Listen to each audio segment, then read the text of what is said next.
Men 5 yilgacha kelinga qattiq tegishga qarshiman. Misol uchun, voqli tura olmaslik biz uchun qaltirashga olib keladi. Mana men uxlab qolsam qo'rquv, ovqat chiqsam, voy uxlab qolibman degan qo'rquv. Men kelinimdan shu narsani xohlaymanki, qo'rqmasin.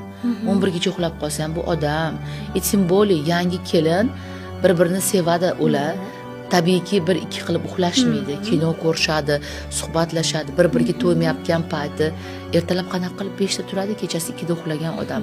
Hatsa biza hozir voqli tura olamiz, uyquga уже yoshimiz katta-da.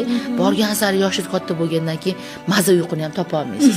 Men hozir yostiqqa bosh qo'ysam uxlab qola olmayman. 200 marta bu yoqqa yumalashim kerak-da. Biz yostiqqa bosh qo'yib maza uxlab qoladigan, uyg'ona olmay uxlab qoladigan ham bu odamga o'zi aslida qanaqadir Alloh tomonidan berilgan ne'mat period bu o'sha narsada. Qandoq qilib biz 5 ta turmagan kelinimizdan nimadir kutishimiz kerak.